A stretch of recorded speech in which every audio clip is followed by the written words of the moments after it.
So it doesn't necessarily mean one will be positive and one will be negative in your answers. Right. Yeah.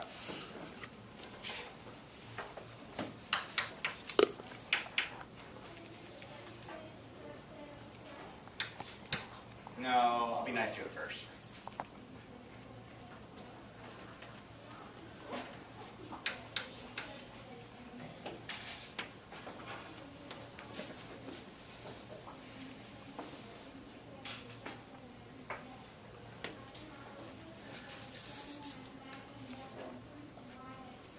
Five times the absolute value of 3 minus x plus 3 equals 18.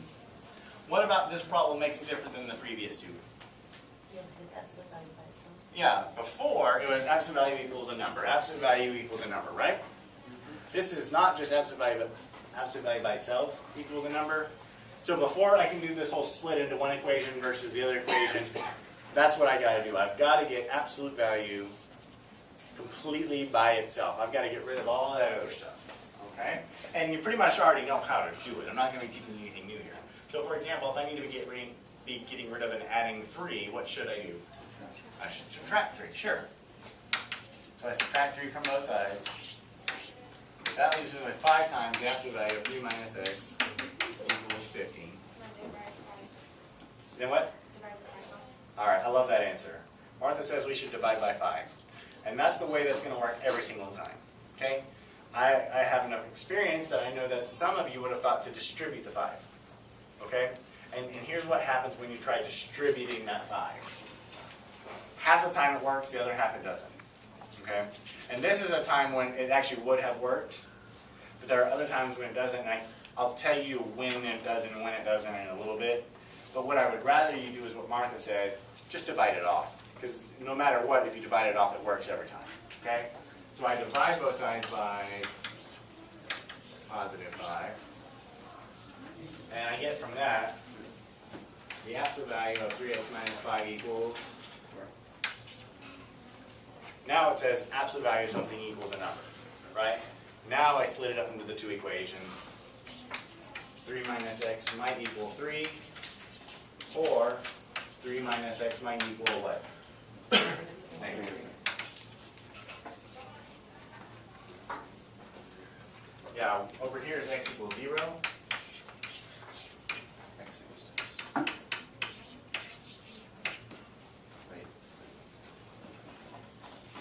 Yeah, those are my two solutions, 0 and 6. And they plug in and they check nicely if you want to check. If I plug in 0, 3 minus 0 is 3. The absolute value of 3 is 3. 3 times 5 is 15. 15 plus 3 is, boom, 18. And if I plug in the 6, 3 minus 6 is negative 3, but the absolute value of negative 3 is positive 3. Positive 3 times 5 is 18, and we talked about that x over 17x to the 0.2 x power. When did that equal negative 2? No solution.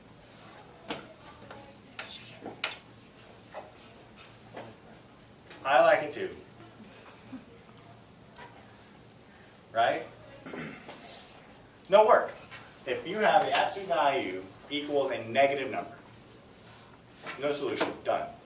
There's no plus or minusing or anything over here. So like when I was over here, I had some hesitation, some reservation, right? And I said, if this equals a number, asterisk, if this equals a positive number, if the absolute value equals a positive number, then I can say it equals this or the negative, right?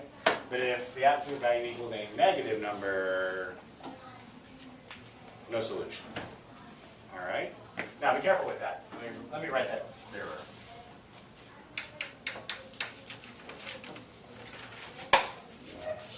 Still no solution.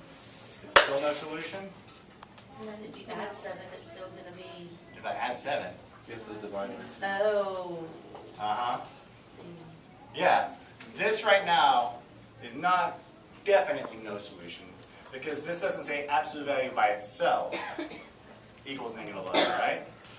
I don't get to make that determination until I get absolute value by itself. So if I add the 5 over, You get 3 at the end. it's still negative, right?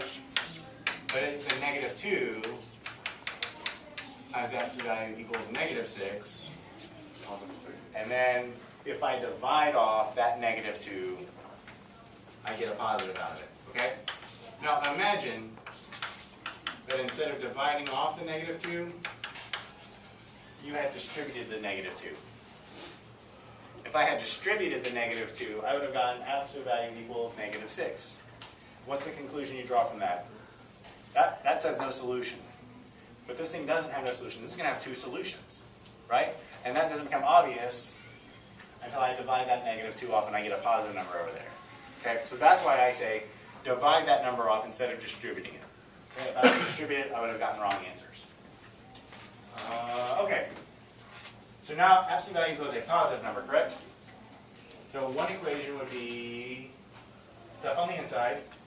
3x plus 1 equals 3. There's 1. Or stuff on the inside, 3x plus 1 equals negative 3. And then you have to solve them if you want, right?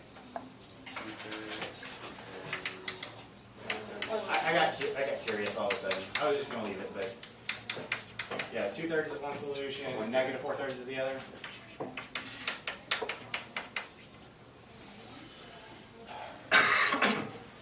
All right. So those are, for better or for worse, absolute value equations.